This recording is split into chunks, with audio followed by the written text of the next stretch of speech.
Michael Porter Jr. drops personal story about Sophie Cunningham in controversial Wnba versus Wnba claim. Michael Porter Jr. is no stranger to going viral for saying the wildest things on podcasts. Everyone still remembers his outrageous claim of rejecting a woman because she dated another Wnba player. If it's somebody I'm going to be around on a daily basis and have to see them, and they've hit your chai K or whatever, it's going to be tough to deal with. Maybe some dudes are emotionally locked in enough that it won't bother them, but that's not me, bro. And just when you'd think he'd cool it for a bit, Wnba is back with another spontaneous, headline-grabbing comment, this time involving someone much closer to him, his good friend Sophie Cunningham. For the fans who always believed some Wnba players could hold their own against men's basketball players, Michael Porter Jr. has pretty much shut that fantasy down. On the Ball in the Family podcast, Wnba went back to his childhood days, remembering how he used to practice against his college hooping sisters, who were soon to be Wnba pros like Sophie Cunningham. I'm probably going with 8th grade because I have real experience doing this. I played my sisters. They played at the University of Missouri, and I was still a young kid. They had me playing on the scout team, and they had a few Wnba players on their team like Sophie Cunningham and a couple others. I was in the 7th or 8th grade going crazy. So, I have real-life experience. It's just a difference, and I wish this would stop being a conversation because it should be common sense. I appreciate common sense. I feel sometimes that's lost a little bit. If there's one person who probably won't love this story, it's Sophie Cunningham. She and Wnba recently sparked dating rumors, but everything we know says they're simply childhood friends who grew up in Missouri. That's why his latest anecdote raised eyebrows. As reporter Talia Goodman put it on X, the math isn't mathing here. Wnba is 27, while Sophie Cunningham is 29, so unless she was suiting up for Missouri at 15 years old, this story just doesn't add up. And it gets even messier when you factor in his sisters. They're only 2 to 3 years older than him, which means the youngest of them would have been at Mizzou when Wnba was already a junior in high school. The timeline simply isn't lining up. Look, this isn't about debating whether Wnba players can hang with Wnba guys. The issue here is simple.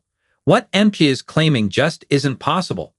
Sophie Cunningham's freshman season at Missouri was in 2015 to 16. Michael Porter Jr., meanwhile, was only a sophomore in high school in 2015. That means his timeline is off by at least 2 full years. So no matter how he tells the story, the math just doesn't line up. Wnba made this factually incorrect statement in response to Pat Beverly suggesting that a Wnba team could beat a group of Wnba bench players. It isn't even the first time Porter Jr. has jumped into this debate. He once claimed a high school boys team could beat a Wnba all-star lineup. So sure, he clearly believes what he's saying. But whether it's true or not isn't even the point here. When you're trying to present yourself as a model athlete, constantly stirring up the men vs women conversation does nothing but hurt your image. Even the Brooklyn Nets have reportedly asked him to stay away from sensitive topics, and at this stage, it might be best for Wnba to drop the entire conversation. Instead of proving any kind of point, he's only hurting his own image with statements that don't add up. Moving on, just like Wnba ended up getting traded to the Brooklyn Nets this year, Sophie Cunningham might be headed for a change of scenery too. Will Sophie Cunningham remain in Indiana? Whenever the Wnba finally returns, the league is going to look completely different.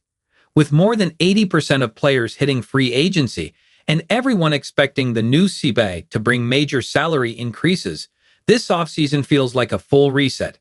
Aside from rookies, the only players guaranteed to return under contract are Mercury's Kalani Brown and Seattle's Lexi Brown. And as all this unfolds, Sophie Cunningham has already made her expectations clear. Speaking on her Show Me Something podcast, Cunningham revealed she might not be in Indiana next season. The next team I play for, I want a bigger contract, so then I can buy a house and be homey and cozy, Cunningham said. It could be anywhere. The Fever will already have Aaliyah Boston and Caitlin Clark locked in on their rookie deals, but GM Kelly Kroskoff has made it clear that the team's top priority is bringing Kelsey Mitchell back. If they manage to re-sign her, The big question becomes whether Indiana will even have the cap space left to meet Sophie Cunningham's contract demands.